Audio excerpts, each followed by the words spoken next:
Is Assassin's Creed Shadows worth your time and money? We'll be getting into that in this video. This is my first game review I've done on YouTube, so if you guys do have any advice, if you can please put it in the comments below, that'd be great.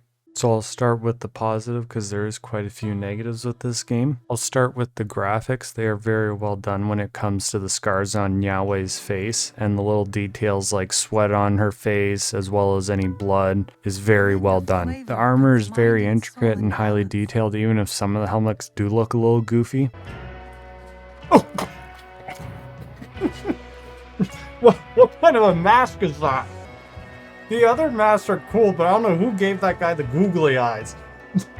I see a lot of people saying the graphics are amazing, but I wouldn't personally put it in that tier. I would say it's very good, but I wouldn't say it's amazing with games like Battlefield 2042 or Metro Exodus. The game looks pretty good, but I don't think it looks as good as people are saying, if I'm honest.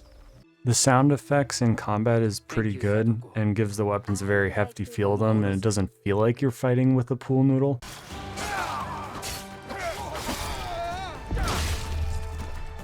Okay, that was kind of cool. I'll admit that was kind of cool. But I wouldn't say it's anything special compared to games like Hunt the Showdown or Kingdom Come Deliverance 2. Now for the negatives, I wanted to start off calling out IGN and their dishonesty with how they said the game had remarkably few bugs. But in my dozens of hours in Shadows, I encountered remarkably few bugs for a game this size. You'll see that in the next few clips I had quite a few bugs in a short period of time, and some of them were game breaking, forcing me to restart my game. It makes sense why they delayed the release of this game, and still doesn't feel like a finished product.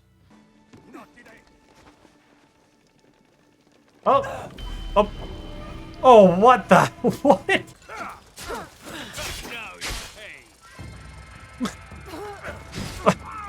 Okay, that might have glitched out a little bit there. Like, I had this glitch here where I literally couldn't assassinate my target. This is one of the many reasons why I'm shocked why there's so many positive reviews for this game.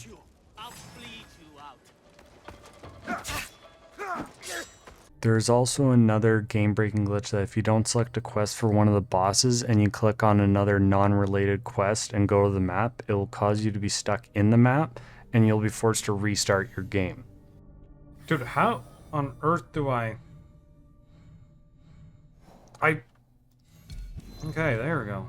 Okay, can I get out of here, please? Wait, can I exit out of this? It locks you in?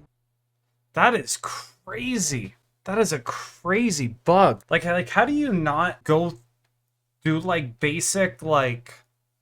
That is kind of ridiculous. There is also an excessive amount of cutscenes in this game. I've never seen this many cutscenes in a game before, to be honest. There was almost 1 hour of cutscenes in the first 2 hours of the game. 3 hours. When we get to 5.5, then we'll know how many minutes and cutscenes we had in 3 hours. The character development is also very poorly done. You never learn much or anything about him, and you only knew him for about 20 minutes before this scene. And the outcome was very predictable due to the frankly bad writing, and you never really get attached to Nagato, so his death is very unmeaningful to me personally. I promise. This guy's gonna die, I guarantee it. The way he's like, just leave without me, this guy's dying for sure. He's gonna fight for me. Come on, man, let's go. Yeah, fuck him up. Okay. Keep going. You got this, man. That's it. He didn't even, He's like, I'll defend you with my honor. Dies 5 seconds later. The next issue with the game is I found the bosses were way too easy. I even one-shot a boss from above, which I don't think should ever happen in a boss fight. And if you're severely under-leveled, sure, you'll have a tough time. But if you're even one level under or the same level as the boss, it was very easy and didn't feel rewarding at all. And that was with fighting 2 bosses on the hardest difficulty. This game would learn a thing or two from Elden Ring or Dark Souls. Damn that girl! How did she... I'll send you to your father! Now you'll pay for all you've taken! The combat is very basic and button mashy. I had fights where I didn't even need to block or parry at all. And sometimes you can just stun lock the enemy, and the patterns of the enemy's attacks for blocking and parrying is very easy to learn and predict. Compared to games like Elden Ring, where you really need to learn the boss's patterns and no bosses are cakewalk like in this game.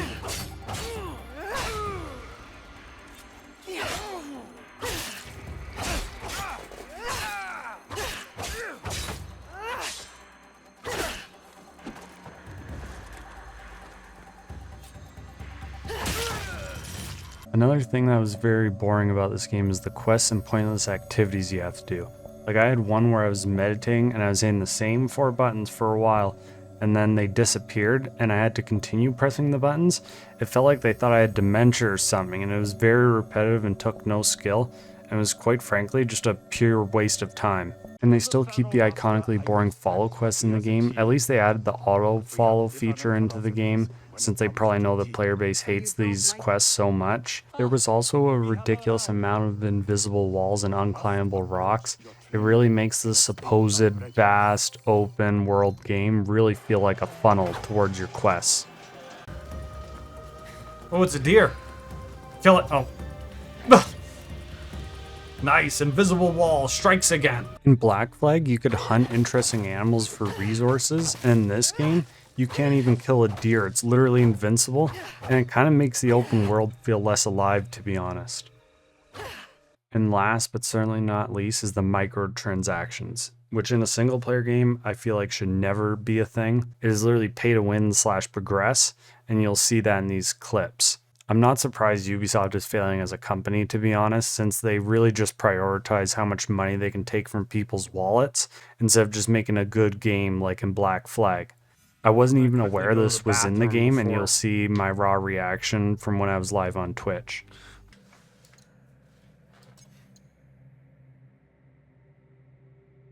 Is there battle passes in this game? There's no way. Dude, this game has a store for a single player game. If I'm honest, that is frankly ridiculous. Frankly, in a single player game, there should never be a store like this. Oh, also, this is kind of insane, right? So with the deluxe edition, you get an instant upgrade, like instantly upgraded to this weapon, which is, you can see the difference. It's dramatically better. Like, this is kind of insane. If you think about this, restore 33% of your health on a weak point attack. Like, that's kind of crazy. And then this one, you get an extra 4% health, because you don't get this anything in this slot if you don't have the deluxe, right? Yes, basically.